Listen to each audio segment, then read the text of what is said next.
आप सभी को नमस्कार। देखो, जो बच्चे तैयारी कर रहे थे, जिनको बहुत बेसब्री से इंतजार था लेखपाल की भर्ती का, तो लेखपाल की भर्ती में बहुत बम्पर वैकेंसी आई इस बार। यानी कि लगभग 8,000 के लगभग इसमें वैकेंसी आई है। तो ये सारी जो है आप देख सकते हैं। इसमें अगर हम बात करें वैकेंसियों के बारे में, तो ये ऑफिशियल नोटिफिकेशन है स्पेशली आपकी उन्हीं वैकेंसी को लेकर। तो इसमें इन्होंने डेट की अनाउंसमेंट कर दिया है। ये जो विज्ञापन जो है इनका ऑनलाइन जो है 29 तारीख यानी कि 29 दिसंबर से शुरू हो गया है। 29 दिसंबर को जो आपका या तो किसी भी अन्य जो भरने वाले प्लेटफॉर्म है, आप इसकी यूपी जो अपना उत्तर प्रदेश अधीनस्थ सेवा चयन आयोग है, इसकी वेबसाइट पे जाके भर सकते हैं, या जैसे सरकारी रिजल्ट है या अन्य ऐसे जो लिंक वेबसाइट है उन पे जाके भी आप फॉर्म भर सकते हैं। तो 29 तारीख से ये स्टार्ट हो गया है, 29 दिसंबर से। और इसकी लास्ट डेट है आपकी 28 जनवरी, यानी कि 28 तारीख 1 महीना 2026 इसकी लास्ट डेट है। ठीक है। और अंतिम तिथि शुल्क समायोजन यानी कि पैसे देने की, अगर आप बैंक के द्वारा चलान या डीडी के द्वारा भी कर रहे हैं तो भैया आपको 4 तारीख 2026 तक कोई भी संशोधन, कोई भी समायोजन करना है, कुछ भी करना है तो ये आपको लास्ट टाइम है। लेकिन ध्यान रहे कि आपको फिक्स टाइम मिला हुआ है। वो टाइम है आपका 28 तारीख। 28 तारीख तक आपको सारा पैसा जमा करना है, जितनी भी इन्होंने फीस बोली हुई है। अब इसके जो अपना ये आई है वैकेंसी आई है, इसके बारे में एक बार थोड़ा जान लेते हैं डिटेल से कि भाई कितना आरक्षण रहेगा, क्या क्या चीजें रहेंगी। तो हम इसके पूरे इसको पढ़ लेते हैं। जो हमारा ये पीडीएफ आया है, मैं थोड़ा मिनिमाइज कर देता हूं ताकि जल्दी आपको पढ़ सके।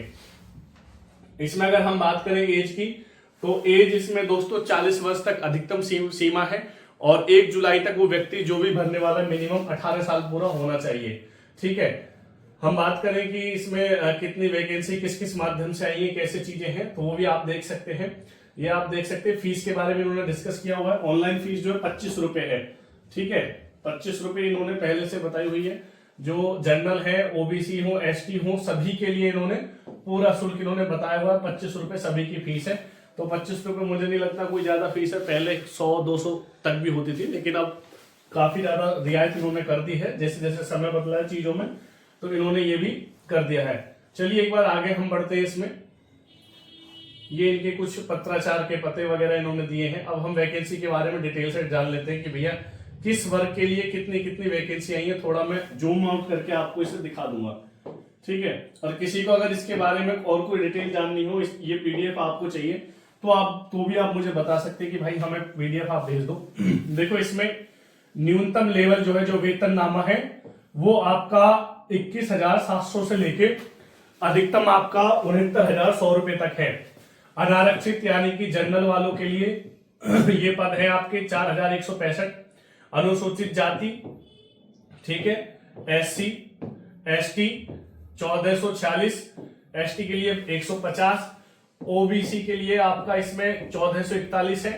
ईडब्ल्यूएस आर्थिक रूप से कमजोर लोग जो सवर्ण जाति से आते हैं, आपके बनिया, ब्राह्मण, क्षत्रिय, जो कमजोर व्यक्ति हैं जो सवर्ण में आते हैं, उनके लिए 792 वैकेंसी है। कुल पदों की संख्या है 7,994, यानी कि लगभग 8,000 के करीब ये पद हैं। और इसमें ये सारे लेखपाल के पद हैं। ठीक है। मैं इसको एग्जिट करके थोड़ा नीचे लाता हूं। इसमें कुछ जो लोग हैं जो मतलब फिजिकल हैंडीकैप हैं, जो हमारे दिव्यांग भाई बहन हैं, उनके लिए भी इसमें दिया है। दृष्टिहीन है, स्वतंत्र सेना जो सेनानी के आश्रित हैं, है ना, उनको 152 इसमें पद दिए गए हैं। जो प्रमस्तिष्क के अंगघात उपचार कुष्ठ, ये हिंदी में है, आप पढ़ लेना। नहीं समझ में आए तो मैं आपको बता दूंगा। ठीक है। कुछ भी चीजें आपको नहीं समझ में आ रही तो आप देख सकते हैं। अगर आप दिव्यांग कोटे से आते हैं, दिव्यांग सेक्शंस में आते हैं, तो आपको ये आसानी से समझ में आ जाएगा कि क्या ये शब्दावली इसमें लिखी हुई है। अब इन्होंने ये भी बताया हुआ है कि भाई हमारे यहाँ जो दिव्यांगता की श्रेणी है वो कौन कौन सी है। जो लोग हैंडीकैप्ड हैं उनके लिए हियर्ड ऑफ हियरिंग, मतलब अगर आप सुनने में थोड़े कम है, आपकी श्रवण शक्ति बहुत ज्यादा कम है, और आपका जिला स्तर से या जो हमारे सरकारी स्तर पे जो अधिकारी होते हैं आपके चिकित्सा के, तो श्रवण शक्ति में हिरास है, उनके द्वारा सर्टिफिकेट बनाया जाता है। आप एक हाथ से प्रभावित है, आपके हाथ में कोई अपंगता है, हाथ नहीं है, किसी कारणवश चीजें हो चुकी हैं। अगर आप पैर से प्रभावित है, रोग मुक्त है, कुष्ठ रोग होता है, ठीक है, कुष्ठ रोग से आपकी कोई ऐसी चीजें नहीं है, बौनापन हो, आपकी बहुत हाइट नहीं है, आप पुलिस विभाग में नहीं जा पाए, आप किसी अन्य कारणों से आप बहुत ज्यादा ठिगने रह चुके हैं, तो बौनापन व्यक्तियों के लिए भी है। आप एसिड अटैक विक्टिम्स हैं, उत्तर प्रदेश कहीं भी हो, क्राइम तो किसी न किसी के साथ हुआ है, लेकिन अगर ऐसी महिलाएं जो एसिड अटैक है उनके अंदर बदले की भावनाएं कुछ कर दिखाना चाहती है समाज के लिए, तो प्रदेश सरकार के द्वारा ये एक बहुत सराहनीय पहल रही है कि मतलब जो समाज के बहुत छोटा, जो कहते हैं ना समाज में जिनको फिर बाद में भाई एसिड अटैक हुआ, विक्टिम हुए लेकिन छोड़ दिए, लेकिन नहीं, सरकार ने उनको भी रिजर्वेशन दिया है। तो ये सरकार की एक बहुत बड़ी संवेदनशीलता है कि देखो किस तरीके से वो सोचती है।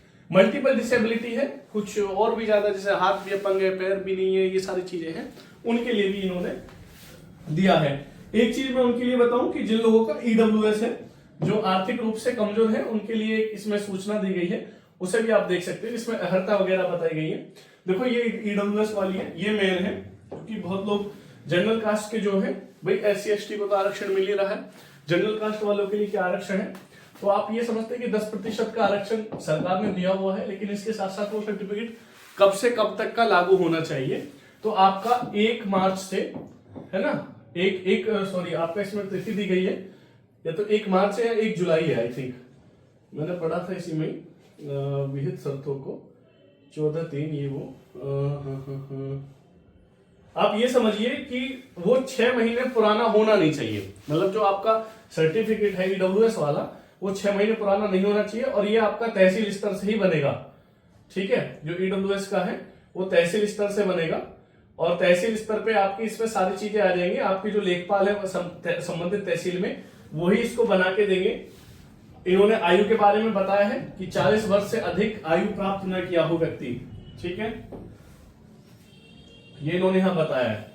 1 जुलाई को 18 वर्ष की आयु प्राप्त कर ली हो और 40 वर्ष से अधिक आयु प्राप्त उसने नहीं की हो, ये उसमें है, ठीक है। उसके बाद चयन का आधार आप समझते हैं कि ये सारी चीजें इसमें दी गई है, सीधी भर्ती है, प्रत्यक्ष रूप से भर्ती होगी, और लोग ईडब्ल्यूएस बनवा लें, काफी टाइम है अभी, यानी कि लास्ट डेट तक भी आप ईडब्ल्यूएस इसमें मान्य है, ऐसा नहीं है कि भाई 6 महीने पुराना नहीं चलेगा या 2 साल पुराना नहीं चलेगा।